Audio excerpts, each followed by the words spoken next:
We fight. We fight. We don't give up. We don't give up. We win. We win. Or we go home. Or we go home. Go hard. Go hard. Or go home. Or go home. Bingo. Who we gonna eat? Bingo. Who we gonna eat? Bingo. Who we gonna eat? Bingo. Who we gonna eat? Bingo. Who we gonna eat? Bingo. And lies in the house. Ooh. And lies in the house. Ooh. And time is it. Game time. And lies in the house. Ooh. I can't hear you. I can't hear you. I can't hear you. And lies in the house. Gregory Jackson with the class 2024, and you are watching 4K Sports.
All right, real quick, state your name and what team you play for.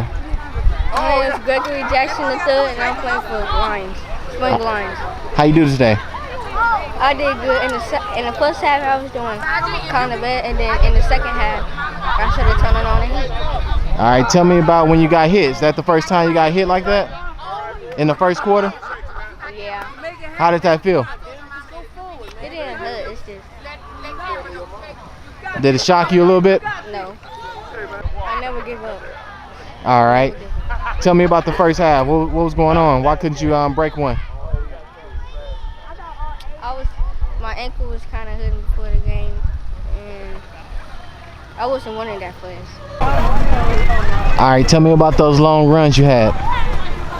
The first one I had put a move, and then I had scored a touchdown. And the second one, they said I had went out of bounds again, but I don't think I went out of bounds. All right. How many touchdowns did you score this game? I scored 3 touchdowns. All right. Tell me about how the defensive end was playing you. Was he cutting out the outside or what? Yeah, he was trying to not make me go to the outside, but I still went to the outside. All right. What made you cut up the hole like that on the last run? Was coach getting on you to cut up the hole and stop tiptoeing or what? Yeah, he said just cut into the hole because he keep on doing that, and I can just cut and then score a touchdown. All right. Tell me about playoffs. You think you guys are going to win the Super Bowl? How you think you guys are going to do in playoffs? Yeah, we lost a couple of games, but I think we can improve. All right. How you going to achieve that goal? By playing more defense, making more touchdowns, and focus.